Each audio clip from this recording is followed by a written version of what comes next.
नमस्कार। आप जुड़ चुके हैं धमाका 24 से।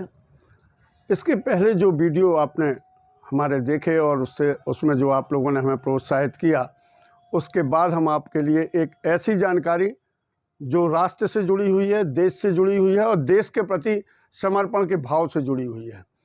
आप सभी को मालूम है, 15 अगस्त के पूर्व देश की सरकार ने एक फरमान जारी किया था कि 9 अगस्त से लेकर 15 अगस्त की शाम 5:45 तक हर घर तिरंगा, घर घर तिरंगा लहराया जाएगा।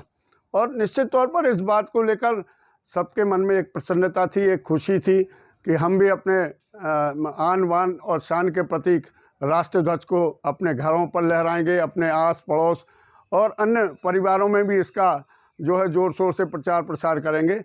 यहाँ तक कि भाजपा के जिलाध्यक्ष सागर ने इस तिरंगा को घर घर पहुंचाने के लिए एक यात्रा भी निकाली, जिसको नाम दिया गया हर घर तिरंगा, घर घर तिरंगा। तब एक खुशी का माहौल था, लोग राष्ट्र के प्रति हो रहे इस त्यौहार का, इस पर्व का जो है सभी लोग खुले कंठ से तारीफ भी कर रहे थे। और निश्चित तौर पर हमें भी गर्व है कि हमारे आन बान और शान का प्रतीक तिरंगा जब लहराता है तो हम लोगों के दिलों में जो खुशी होती है उसको साधारण रूप से महसूस नहीं किया जाता। लेकिन समय बीता और ये इंतज़ार रहा कि किस तरीके से इस घर घर तिरंगा, हर घर तिरंगा के लिए मनाया गया है। इसको परखने का जब मौका मिला तो जो सामने आया वो बहुत ही कष्टदायी था। तथाकथित राष्ट्रवाद, इसको कहेंगे तथाकथित राष्ट्रवाद, क्योंकि गाइडलाइन भारत सरकार ने जारी की थी। 9 तारीख से 15 तारीख की शाम 5:45 पर इस ध्वज को सम्मान के साथ जो है उतारा जाना था और ये आदेश भी थे। परंतु सागर मध्य प्रदेश में आप देखें कि राष्ट्रीय ध्वज किस तरीके से अपमानित हो रहा है। इन झंडों को लगाकर जैसे नगर निगम आयुक्त और उनका अमला जैसे भूल ही गया है। ये खम्भों पर किस तरीके से लगे हुए हैं, किस अपमान के दृष्टिकोण को दर्शा रहे हैं। लोगों को कितनी वेदना हो रही है, लोग जो देखते हैं उनके लिए कष्ट हो रहा है। राष्ट्रभक्त जब राष्ट्र ध्वज को झुका हुआ देखते हैं या उसको फटा हुआ देखते हैं तो निश्चित तौर पर उनको तकलीफ़ होती है। और ऐसे ही कुछ तकलीफ़ धमाका 24 परिवार को हुई और इसको हमने जो है अपने कैमरे में कैद किया। और इस संदेश को हम आपको ये बताना चाहेंगे कि देश और प्रदेश की सरकार, यहाँ तक कि जिला प्रशासन इस मामले में कार्रवाई नहीं करेगा। हमें ये मालूम है कि ये कार्रवाई नहीं करेगा, चूँकि ये अपने अधिकारियों को, अपने दल से जुड़े लोगों को बचाने का प्रयास करता है। और ये प्रयास उनका लगातार देखने भी मिला, बीते 10 साल में, बीते 11 साल में लगातार देखते भी आ रहे हैं।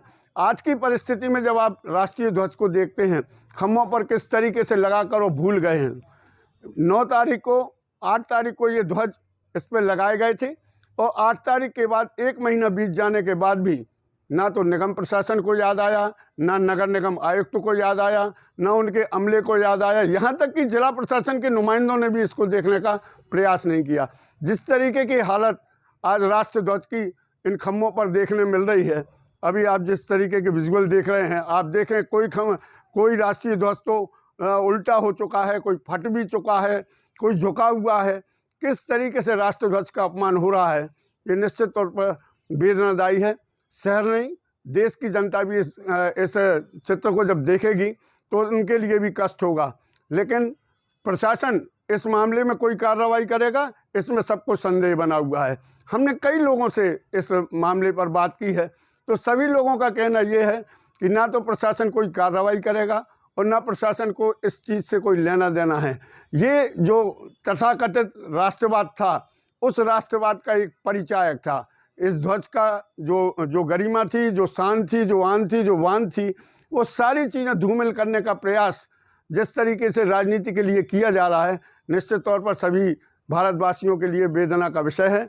और इस मामले में अगर कार्रवाई होना है तो इसे जल्द से जल्द करके और लोगों को बताया जाए कि निश्चित तौर पर जो राष्ट्र ध्वज का अपमान करेगा, देश का अपमान करेगा, उनके साथ कितनी कठोर और सख्त कार्रवाई हो सकती है। उम्मीद कम है, बावजूद इसके ये कहेंगे कि नगर निगम प्रशासन और जिला प्रशासन ने इस राष्ट्र ध्वज का राष्ट्रध्वज को अनदेखा करते हुए जिस तरीके से अपमान की ओर ढकेला है, निश्चित तौर पर सभी भारतवासियों के लिए इससे वेदना हुई है। और हम चाहेंगे कि इस मामले में जो है प्रशासन कोई ठोस कार्रवाई करे, ताकि आगे आने वाले कलों में जो अधिकारी हैं, जो नेतागण हैं, वो इसका अपमान करने से अपने परहेज करें। वैसे उम्मीद कम है, फिर भी बार बार मैं आपके लिए कह रहा हूं कि हमारा मानना है कि आप सबकी भावनाएं वहां तक पहुंचें। आप हमारे इस वीडियो को देखने के बाद अपने संदेश के माध्यम से हमें ये बताने का प्रयास करें कि जिस तरीके की व्यवस्थाएं आप देख रहे हैं, 1 माह बाद भी हमारा राष्ट्रीय ध्वज जिस स्थिति में है, अगर उसको देखने के बाद आपको वेदना हुई है तो आपके संदेश हम तक पहुँचें। उन संदेशों को प्रशासन तक पहुँचाने का हमारा प्रयास होगा। आप सभी के लिए नमस्कार।